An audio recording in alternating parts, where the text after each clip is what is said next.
दोस्तों आज हम लोग देखेंगे क्लास 10th साइंस का वीवीआई ऑब्जेक्टिव क्वेश्चन का तीसरा वीडियो।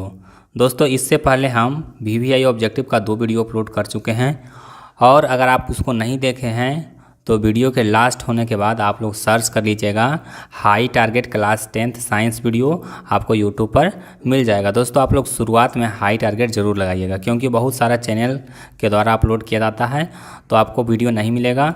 और अगर आप लोग बोर्ड परीक्षा में 450 से ज़्यादा नंबर लाना चाहते हैं तो इस वीडियो को शुरू से अंत तक देखिए क्योंकि इस वीडियो से 20 से 25 क्वेश्चन आपके बोर्ड परीक्षा में आने वाला है। तो आप लोग वीडियो को पूरा देखिए और सभी प्रश्न को अच्छी तरह से याद कर लीजिए। और दोस्तों इसमें हम लोग टोटल 40 ऑब्जेक्टिव क्वेश्चन पर डिस्कशन करेंगे। तो आप लोग बताइएगा कि 40 प्रश्न में कितने प्रश्न का उत्तर आपको याद हो गया है, और जो क्वेश्चन याद नहीं होगा उसको आप लोग कॉपी में नोट कर लीजिएगा। तो चलिए पहला क्वेश्चन से वीडियो को हम लोग शुरू करते हैं। देखिए कहता है कि किस दर्पण की फोकस दूरी ऋणात्मक होता है। किस दर्पण की फोकस दूरी ऋणात्मक होता है। तो हम लोग जानते हैं कि अवतल दर्पण का फोकस दूरी जो होता है वो ऋणात्मक होता है। जैसे मान लीजिए कि कह दिया कि अवतल दर्पण की फोकस दूरी है 25 सेंटीमीटर, तो वहाँ पे हम लोग लिखेंगे -25 सेंटीमीटर। क्या लिखेंगे? -25 सेंटीमीटर लिखेंगे। और वहीं पे उत्तल दर्पण रहेगा तो उत्तल दर्पण का हो जाता है प्लस में, यानी कि धनात्मक होता है। तो क्वेश्चन आपको पूछेगा कि उत्तल दर्पण का फोकस दूरी, तो आप लोग बताइएगा कि धनात्मक, और अवतल दर्पण की फोकस दूरी तो बताना है ऋणात्मक। चलिए उसके बाद देखिए अगला प्रश्न कहता है कि दर्पण की फोकस दूरी f और वक्रता त्रिज्या r में क्या संबंध होता है। तो देखिए ये भी क्वेश्चन आपके परीक्षा में बार बार आता है कि जो फोकस दूरी होता है वो वक्रता त्रिज्या का आधा होता है, यानी कि f बराबर क्या होता है r/2 होता है। यानी कि हमारा आंसर हो जाएगा वो हो जाएगा ऑप्शन बी हो जाएगा। चलिए उसके बाद देखिए तीसरा क्वेश्चन, ये भी प्रश्न आपके परीक्षा में हमेशा आता है इसलिए इस वीडियो में लिए हैं। कहता है कि सामान्य दृष्टि के लिए न्यूनतम दूरी, तो न्यूनतम दूरी कितना है? 25 सेंटीमीटर है। लेकिन दोस्तों आपको बता देते हैं कि एक बार परीक्षा में पूछा गया था कि अधिकतम दूरी कितना है। तो अधिकतम दूरी अगर पूछेगा तो हो जाएगा अनंत। क्या हो जाएगा? अनंत हो जाएगा। अधिकतम दूरी पूछेगा तो अनंत हो जाएगा और न्यूनतम दूरी पूछेगा तो हो जाएगा 25 सेंटीमीटर। दोस्तों अगर आप लोगों को वीडियो पसंद आ रहा है तो वीडियो को लाइक कीजिए। इस पर हम 1000 लाइक का टारगेट रखे हैं तो इसको भी आप लोग जल्दी से पूरा कीजिए। वीडियो को लाइक कीजिए क्योंकि आपका एक लाइक हमारे लिए बहुत महत्वपूर्ण होता है। और अगर आप लोग चैनल को सब्सक्राइब नहीं किए हैं तो चैनल को सब्सक्राइब करके बेल आइकन को दबा लीजिए ताकि आपको अगला वीडियो का नोटिफिकेशन मिल सके। क्योंकि दोस्तों इस बार आपको बहुत सारा ऑब्जेक्टिव क्वेश्चन इस चैनल पर आने वाला है तो एक भी मिस ना हो, इसलिए आप लोग चैनल को सब्सक्राइब कर लीजिए। चलिए उसके बाद हम लोग अगला प्रश्न देखते हैं। कहता है कि श्वेत प्रकाश का कौन सा रंग किसी प्रिज्म से गुजरने के पश्चात सबसे कम झुकता है। अब देखिए होता क्या है कि जब कोई प्रिज्म से हम लोग श्वेत प्रकाश को गुजारते हैं तो वह क्या होता है 7 रंगों में विभक्त हो जाता है। 7 रंगों में विभक्त हो जाता है। तो कहता है कि सबसे कम झुकता है, तो सबसे कम झुकता है लाल रंग, और सबसे जो ज़्यादा झुकता है वो होता है बैगनी रंग। तो यहाँ पे पूछा गया कि सबसे कम कौन झुकता है, तो सबसे कम झुकता है लाल रंग, यानी कि ऑप्शन यहाँ पे सी हमारा करेक्ट आंसर होगा। और यहाँ पे पूछता है कि सबसे ज़्यादा कौन झुकता है, तो हो जाता है बैगनी रंग। तो दोनों क्वेश्चन को आप लोग क्लियर कर लीजिए। सबसे कम कहेगा तो लाल रंग। अब लाल रंग क्यों कम झुकता है? क्योंकि इसका तरंगदैर्घ्य होता है वो सबसे ज़्यादा होता है, और बैगनी रंग का तरंगदैर्घ्य है वो सबसे कम होता है। देखिए तरंगदैर्घ्य जो रंगों का होता है वो 3800 से 7800 के बीच में होता है। तो 7800 होता है वो लाल रंग का होता है और 3800 होता है वो बैगनी रंग का होता है। तो इसको आप लोग याद रखिए। चलिए उसके बाद देखिए कहता है कि मानव आँख की रेटिना द्वारा बनाई गई छवि होती है, यानी कि मानव के रेटिना पर जो प्रतिबिंब बनता है वो कैसा बनता है। तो देखिए मानव के रेटिना पर जो प्रतिबिंब बनता है वो कैसा होता है? वास्तविक और उल्टा होता है। क्या होता है? वास्तविक और उल्टा। तो देखिए वास्तविक और उल्टा ऑप्शन में यहाँ पे कहीं पे आपको दिखने को नहीं मिल रहा है। तो वास्तविक और सीधा देखिए 2 ऑप्शन में आ गया है, तो यहाँ पे सीधा नहीं होगा, यहाँ पे क्या होगा? उल्टा होगा। वास्तविक और उल्टा, यानी कि ऑप्शन डी यहाँ पे सही आंसर होगा। तो आप लोग इसको आप लोग सुधार लीजिएगा, क्या होता है? वास्तविक और उल्टा। चलिए उसके बाद आइए अगला सवाल में। कहता है कि आकाश का रंग नीला प्रतीत होता है, इसका क्या कारण है। अब देखिए इसको आप लोग समझिए कि क्या होता है। आकाश में क्या होता है, तो आकाश में होता है वायुमंडल। क्या होता है, वायुमंडल होता है। तो देखिए जब आकाश में वायुमंडल होगा तो उसमें क्या होगा, धूल कण होगा। और धूल कण पर जब प्रकाश उस पर पड़ता है तो क्या होता है, प्रकाश चारों तरफ फैल जाता है। और प्रकाश का चारों तरफ फैलना ही क्या कहलाता है, प्रकाश का प्रकीर्णन कहलाता है, प्रकाश का प्रकीर्णन। तो उसमें देखिए क्या होता है, सूर्य से श्वेत प्रकाश आता है तो उसमें से नीला रंग का जो तरंगदैर्घ्य होता है वो सबसे कम होता है। इस कारण नीला रंग ज़्यादा चारों तरफ फैलता है। तो इसका कारण है प्रकाश का प्रकीर्णन और इसी कारण से आकाश का रंग है वो नीला दिखलाई पड़ता है। तो हमारा आंसर क्या होगा, प्रकाश का प्रकीर्णन होगा। दोस्तों आप लोग क्वेश्चन रटिए नहीं, आप लोग समझिए कि क्यों नीला होता है और किसके कारण होता है। चलिए उसके बाद हम लोग अगला क्वेश्चन देखते हैं। कहता है कि किसी दर्पण से वस्तु का प्रतिबिंब बड़ा बनता है, यानी कि किस दर्पण से वस्तु का जो प्रतिबिंब है वो बड़ा बनता है। अब देखिए इसको हम लोग कैसे समझेंगे। तो हम लोग चेहरा देखने के लिए कौन सा दर्पण ज़्यादातर इस्तेमाल करते हैं, तो अवतल दर्पण का इस्तेमाल करते हैं। आपको पूछा जाता है कि बताइए कि हजामत बनाने के लिए या फिर दाढ़ी बनाने के लिए हम लोग किसका प्रयोग करते हैं, तो अवतल दर्पण का प्रयोग करते हैं। अवतल दर्पण का प्रयोग क्यों करते हैं, क्योंकि इसमें चेहरा है वो बड़ा दिखाई पड़ता है, यानी कि वास्तविक साइज से बड़ा दिखाई पड़ता है। इस कारण से इसका हम लोग इस्तेमाल करते हैं।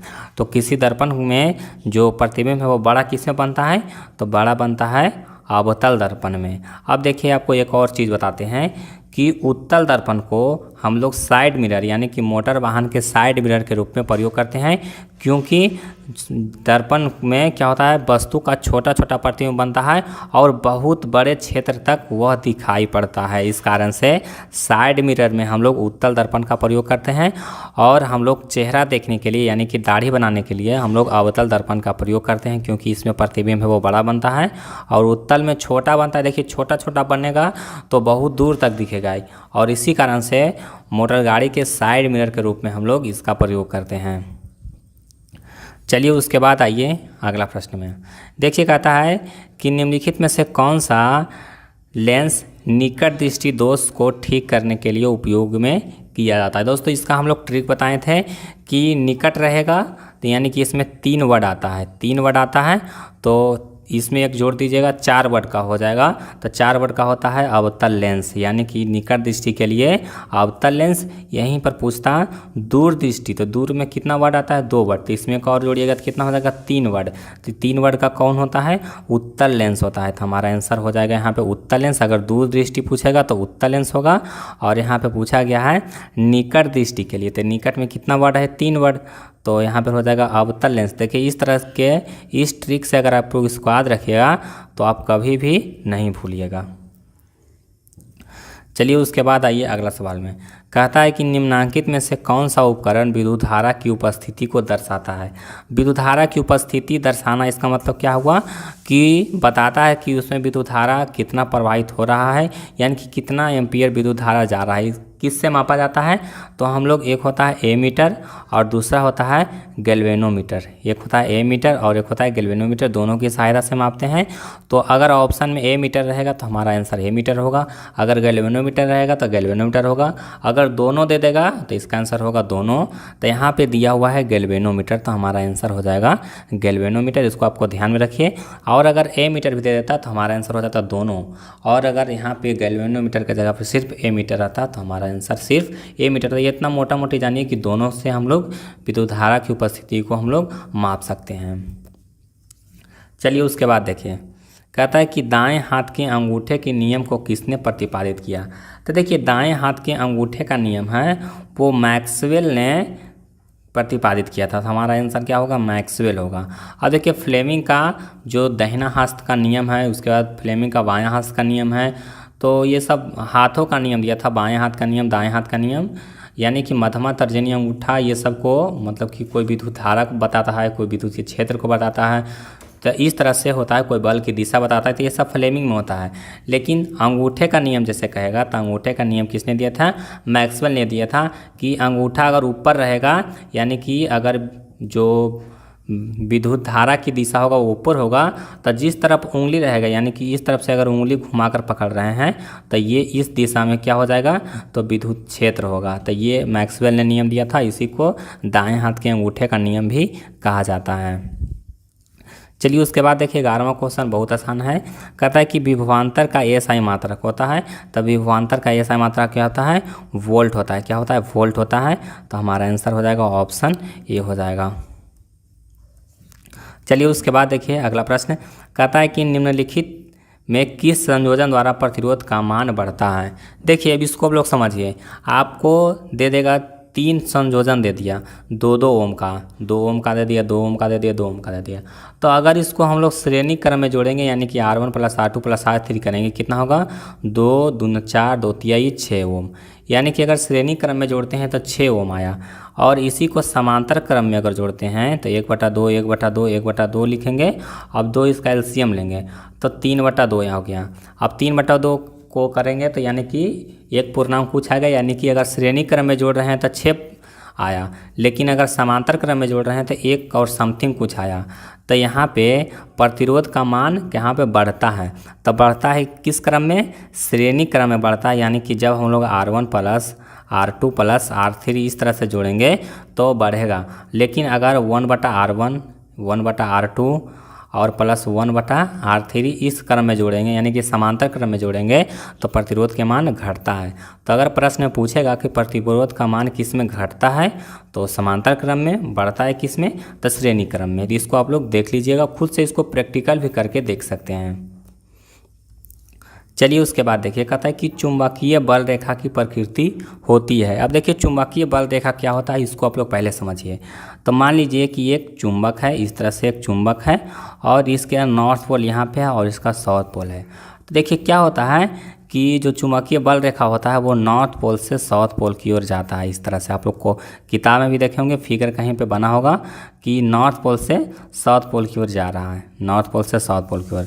तो आप लोग चुंबक में आप लोग रेखा देखते होंगे कि नॉर्थ पोल से साउथ पोल की ओर जा रहा है। हम लोग सिर्फ कल्पना करते हैं, इसको प्रैक्टिकल हम लोग करके देखे हैं कि जो इसका जो बल रेखा होता है वो नॉर्थ पोल से साउथ पोल की ओर जाता है। लेकिन इसको क्या करते हैं, वास्तविक में नहीं देखें, इसको कल्पना किए हैं कि ऐसा होता है। तो यह कैसा होता है, काल्पनिक होता है। अब देखिए प्रश्न आपको पूछ देगा कि चुंबकीय जो बल रेखा होता है वो किस तरफ से किस तरफ जाता है, चुंबक के बाहर तो नॉर्थ से साउथ की ओर जाता है, और अंदर तो साउथ से नॉर्थ की ओर। तो इसको आप लोग याद रखिएगा, ये भी प्रश्न आपके परीक्षा में आ सकता है। चलिए उसके बाद देखिए कहता है कि 1 किलोवाट घंटा किसके बराबर होता है। तो 1 किलोवाट घंटा बराबर होता है 3.6 × 10⁻6 जूल। क्या होता है, 3.6 × 10⁻6 जूल। तो हमारा आंसर हो जाएगा ऑप्शन सी हो जाएगा। चलिए उसके बाद हम लोग अगला प्रश्न देखते हैं। कहता है कि नवीकरणीय ऊर्जा का स्रोत है, नवीकरणीय ऊर्जा का स्रोत है। तो नवीकरणीय ऊर्जा का स्रोत किसको कहते हैं, जिसको हम लोग रीयूज कर सकते हैं, इसको पुनः यूज कर सकते हैं और उससे कोई प्रदूषण नहीं फैलता है। तो रीयूज हम लोग किसको कर सकते हैं, तो नाभिकीय ऊर्जा अगर एक बार इस्तेमाल कर लेंगे तो इसको दोबारा इस्तेमाल नहीं कर सकते हैं। सौर ऊर्जा, तो देखिए सौर ऊर्जा को हमेशा इस्तेमाल कर सकते हैं, यानी कि यह रीयूजेबल है। तो यह नवीकरणीय ऊर्जा का स्रोत है। उसी अनुसार देखिए कोयला को भी दोबारा यूज नहीं कर सकते हैं, प्राकृतिक गैस को भी दोबारा यूज नहीं कर सकते हैं। तो नवीकरणीय ऊर्जा का स्रोत यहाँ पे कौन हो गया, तो सौर ऊर्जा हो गया। चलिए उसके बाद देखिए कहता है कि कौन सा लेंस अपसारी लेंस भी कहा जाता है, यानी कि कौन सा लेंस को अपसारी लेंस भी कहा जाता है। अब देखिए बहुत सारे स्टूडेंट का कन्फ्यूजन रहता है कि अपसारी किसको कहते हैं और अभिसारी किसको कहते हैं। इसको आप लोग समझिए, एक होता है अभिसारी और एक होता है अपसारी। तो देखिए अपसारी जैसे लिखिएगा यहाँ पे देखिए अपसारी, तो अप प लिखिएगा तो थोड़ा सा लिखिएगा व जैसा। तो अगर अप रहेगा तो उसको हम लोग कहेंगे अवतल लेंस। क्या कहेंगे, अवतल लेंस कहेंगे। और एक हो गया अपसारी, दूसरा हो जाएगा अभिसारी, यानी कि अगर उत्तल लेंस कहेगा तो हो जाएगा अभिसारी और अपसारी रहेगा तो हो जाएगा अवतल लेंस। तो देखिए इसमें आपको कोई कंफ्यूज क्रिएट नहीं करना है, सीधे रहेगा अपसारी, यानी कि देखिए प लिखिए देखिएगा तो लगेगा वो जैसा।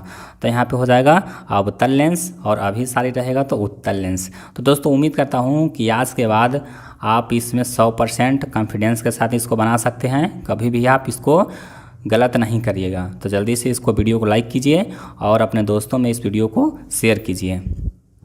उसके बाद हम लोग अगला क्वेश्चन देखते हैं। देखिए कहता है कि प्रकाश का प्राथमिक रंग कौन है। देखिए प्राथमिक रंग मतलब होता है जो प्राइमरी कलर होता है वो लाल, हरा और नीला, यानी कि लाल, हरा, नीला हो गया, रेड, ग्रीन, RGB होता है। RGB आप लोग देखे होंगे जो प्राइमरी कलर होता है वो RGB होता है, रेड, ग्रीन और ब्लू। तो देखिए बाकी जितना भी रंग होता है वो सभी को इसी तीनों रंग को मिला करके बनाया जाता है। तो जो प्राथमिक रंग है वो RGB है, यानी कि रेड, ग्रीन और ब्लू, लाल, हरा और नीला है। तो इसका जो सही आंसर होगा वो हो जाएगा उपरोक्त सभी। चलिए उसके बाद हम लोग अगला क्वेश्चन देखते हैं। देखिए कहता है कि निम्नलिखित में से कौन नेत्र का रंगीन भाग होता है। नेत्र का रंगीन भाग कौन होता है? आइरिस होता है। हमारा आंसर क्या होगा? ऑप्शन डी होगा। चलिए उसके बाद देखिए बहुत आसान क्वेश्चन है। 1 HP में कितना वाट होता है? तो 746 वाट होता है। कितना वाट होता है? 746 वाट। अब देखिए HP किसको कहते हैं? HP कहते हैं हॉर्स पावर को, इसी को अश्व शक्ति भी कहा जाता है। इसको क्या कहा जाता है? अश्व शक्ति। अश्व शक्ति किसी को कहा जाता है? हॉर्स पावर को ही अश्व शक्ति कहा जाता है। तो इसको आप लोग ध्यान रखिए। अगर पूछेगा कि एक अश्व शक्ति बराबर तो 746 वाट। और हॉर्स पावर भी दिया जाता है। हॉर्स पावर मतलब कि अश्व मतलब क्या होता है? देखिए घोड़ा होता है। अश्व संस्कृत शब्द है, इसका मतलब क्या होता है? घोड़ा। अब देखिए हॉर्स मतलब ही जानते होंगे घोड़ा, तो अब पावर बना शक्ति जानते हैं। तो एक हॉर्स पावर है कि एक अश्व शक्ति हिंदी में इसको कह सकते हैं। चलिए उसके बाद देखिए कहता है कि विशालक शीशा यानी कि मैग्नीफाइंग ग्लास होता है। विशालक शीशा आप देखिए इसको समझिए, विशालक शीशा होता क्या है। तो आप लोग देखे होंगे कि इंस्ट्रूमेंट बॉक्स में या फिर कहीं पे इस तरह से एक डंटी लगा हुआ रहता है, एक शीशा रहता था, और इसको हम लोग जब हम लोग वर्ड पर रखते थे तो क्या होता था? बड़ा दिखलाई पड़ता था। तो इसमें कौन सा लेंस रहता था? तो उत्तल लेंस रहता है। इसको देखिए कैसे जानेंगे कि उत्तल लेंस? तो इसको आप लोग सूर्य के प्रकाश में लेकर जाइए और एक कागज़ पर इसका फोकस करिएगा, इसका किरण को, तो क्या होता है? आग पकड़ लेता है, उसमें आग पकड़ लेता है। अब देखिए आग पकड़ लेता है यानी कि जो उसमें से जो प्रकाश जा रहा है वो एक जगह पर केंद्रित हो रहा है, माने कि अब अभिसारित हो रहा है, यानी कि यह कौन सा लेंस होगा? तो उत्तल लेंस होगा। चलिए उसके बाद आइए कहता है कि जब किसी चालक तार में विद्युत धारा प्रवाहित होता है तो गतिशील होता है। यानी कि मान लीजिए कि यह कोई कंडक्टर है, यह कोई कंडक्टर है। कंडक्टर मतलब चालक, यह लोहा के रहे, तांबा का रहे, चांदी का रहे, कुछ का भी रहे, ये कंडक्टर है। तो इसमें अगर हम लोग विद्युत धारा प्रवाहित करते हैं, यानी कि यह बैटरी है, इसको विद्युत धारा इसमें से प्रवाहित करेंगे तो क्या होगा कि इसमें जितना भी इलेक्ट्रॉन रहेगा तो वह गतिशील करता है और इलेक्ट्रॉन के कारण ही विद्युत धारा प्रवाहित होता है। यानी कि इसमें जो फ्री इलेक्ट्रॉन होता है उसके कारण विद्युत धारा प्रवाहित होता है। तो हमारा आंसर क्या होगा? इलेक्ट्रॉन हो जाएगा। चलिए उसके बाद देखिए कहता है कि एम्पियर घंटा मात्रक है। एम्पियर घंटा किसका मात्रक है? इसको समझिए। तो आप लोग जानते होंगे कि आवेश को हम लोग Q से डिनोट करते हैं और आवेश बराबर होता है विद्युत धारा इंटू समय। Q बराबर क्या होता है? IT होता है। ये फार्मूला आप लोग याद रखिए, इस पर बहुत सारा न्यूमेरिकल क्वेश्चन भी बन सकता है। अब देखिए विद्युत धारा का मात्रक हो गया एम्पियर और टाइम का हो गया सेकेंड या फिर घंटा। तो एम्पियर घंटा किसका मात्रक हो गया? तो आवेश का मात्रक हो गया। तो हमारा आंसर क्या होगा? ऑप्शन बी होगा। चलिए उसके बाद देखिए अगला प्रश्न कहता है कि निम्नलिखित में से कौन सा मात्रक वाट के बराबर है? वाट, तो वाट किसको कहते हैं? तो कार्य करने की शक्ति को हम लोग वाट कहते हैं, यानी कि कार्य बटा समय। कार्य बटा क्या होता है? समय। कार्य बटा समय हो गया। अब कार्य का होता है जूल और समय का होता है सेकेंड, यानी कि तो जूल पर सेकेंड किसका हो जाएगा? वाट का, यानी कि जूल पर सेकेंड कहाँ है? ऑप्शन ए में है। तो हमारा सही आंसर क्या होगा? ऑप्शन ए हो जाएगा। उसके बाद देखिए अगला प्रश्न कहता है कि विद्युत धारा का मात्रक है। बहुत आसान क्वेश्चन है। इसका मात्रक क्या होता है? एम्पियर होता है। ऑप्शन ए इसका सही आंसर है। चलिए उसके बाद देखिए बहुत आसान सा क्वेश्चन ये भी है। कहता है कि ग्लोबल वार्मिंग के लिए उत्तरदायी गैस है। तो ग्लोबल वार्मिंग के लिए कौन सा गैस उत्तरदायी है? तो कार्बन डाइऑक्साइड यानी कि CO2 गैस है। हमारा आंसर क्या होगा? ऑप्शन सी होगा।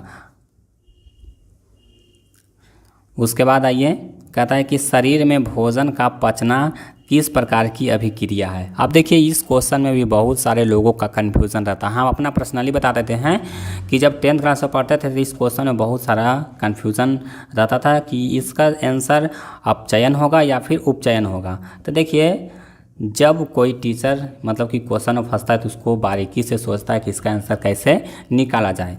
तो देखिए भोजन का पचना यानी कि क्या हो रहा है, इसमें ऑक्सीजन का जब योग होता है तब भोजन का पचता है।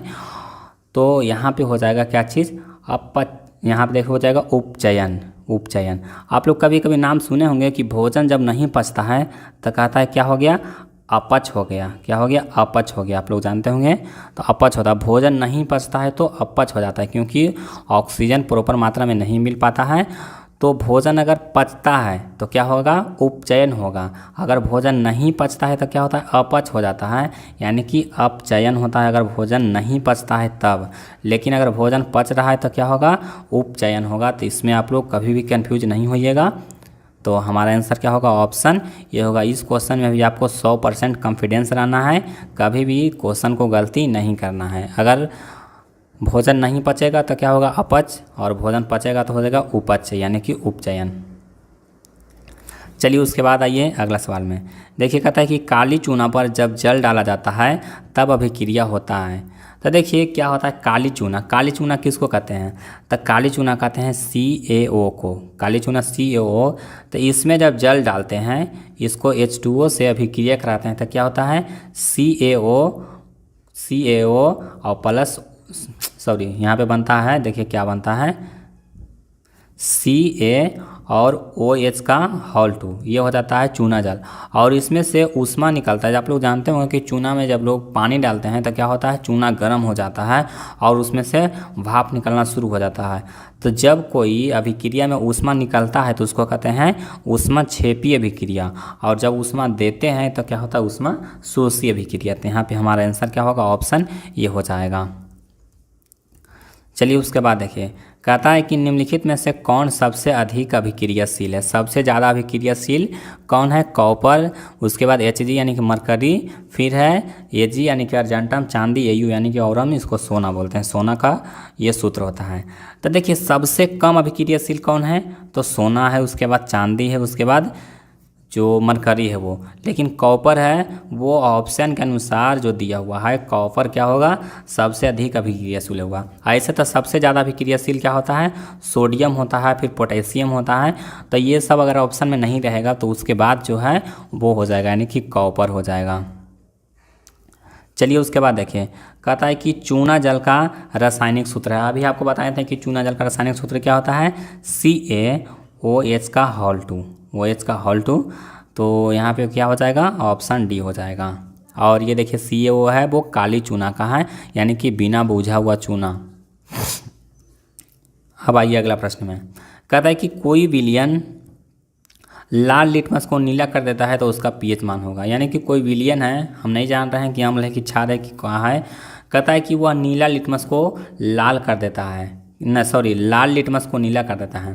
तो जब लाल लिटमस को नीला कर देगा तो क्या होगा, उसमें हो जाएगा क्षार, और क्षार का pH मान 7 से अधिक होता है। तो 7 से अधिक यहाँ पे 11 है और 10 है, यानी कि दोनों आंसर होगा। तो हमारा आंसर हो जाएगा A और B दोनों। अब देखिए इसको समझा देते हैं एक बार फिर से कि अगर लाल है और नीला कर दिया, लाल है और नीला कर दिया मतलब उसमें क्या है, क्षार है। क्या है, क्षार है। और अगर नीला से लाल कर दिया तो ये क्या है, अम्ल है। अब देखिए आपको इसको समझा देते हैं कि इसमें भी आप लोग कंफ्यूज हो जाते हैं। तो देखिए लाल क्या होता है, खतरा होता है, और सबसे ज़्यादा खतरनाक क्षार होगा या फिर अम्ल होगा। अम्ल मतलब होता है तेजाब वगैरह, सुने होंगे कि तेजाब स्किन पे डाल देता है तो तेजाब गल जाता है, यानी कि लाल रंग का निशानी होता है। तो अगर वो प्रॉपर लाल हो जा रहा है यानी कि नीला से लाल हो गया तो वह अम्ल होगा, और अगर लाल से नीला हो गया मतलब कि वह क्षार होगा। तो देखिए इसमें कन्फ्यूज आपको नहीं होना है। तो इसमें भी आप लोग 100% कॉन्फिडेंस के साथ बनाइए कि अगर लाल हो जाएगा यानी कि खतरा का निशान लाल है तो वो अम्ल रहेगा, और अगर नीला हो जाएगा मतलब वो क्षार है। चलिए उसके बाद देखिए, कहता है कि एल्काइन में कार्बन कार्बन के बीच कितने सहसंयोजक बंधन होते हैं। अब देखिए आप लोग सुने होंगे, एक होता है एल्केन। तो एल्केन में क्या होता है, कार्बन कार्बन के बीच में सिंगल बॉन्ड होता है। फिर होता है एल्कीन। एल्कीन में कार्बन कार्बन के बीच में डबल बॉन्ड होता है। एल्काइन में कार्बन कार्बन के बीच में ट्रिपल बॉन्ड होता है। तो हमारा आंसर यहाँ पे क्या होगा, ऑप्शन सी होगा। अब देखिए कहेगा कि संतृप्त हाइड्रोकार्बन कौन है। तो अगर एल्केन रहेगा तो संतृप्त रहेगा, और एल्कीन और एल्काइन रहेगा तो असंतृप्त रहेगा। तो ये भी प्रश्न आपको पूछा जाता है कि संतृप्त हाइड्रोकार्बन अगर एल्कीन ग्रुप का रहेगा तो संतृप्त रहेगा, और एल्कीन और एल्काइन का रहेगा तो असंतृप्त रहेगा। चलिए उसके बाद देखिए, कहता है कि ग्लूकोज का आणविक सूत्र क्या है। ग्लूकोज का आणविक सूत्र क्या है। दोस्तों इसको कम से कम हम 20 बार तो ज़रूर बताए होंगे कि ग्लूकोज का रासायनिक सूत्र क्या होता है। तो अगर आप 20 बार में एक बार भी मेरा वीडियो देखे होंगे तो आप लोग जल्दी से इसका आंसर कमेंट कीजिए कि ग्लूकोज का जो आणविक सूत्र होता है वो क्या होता है। आप लोग जल्दी से वीडियो को कमेंट कीजिए, और वीडियो को अभी तक लाइक नहीं किए हैं तो वीडियो को लाइक ज़रूर कीजिए। चलिए उसके बाद देखिए, कहता है कि उच्च वाष्पीय अम्लों के सोडियम लवण कहलाते हैं। तो इसको कहा जाता है साबुन, यानी कि ऑप्शन ए हमारा सही आंसर होगा। चलिए उसके बाद देखिए, कहता है CHO अभिक्रियाशील मूलक को कहा जाता है।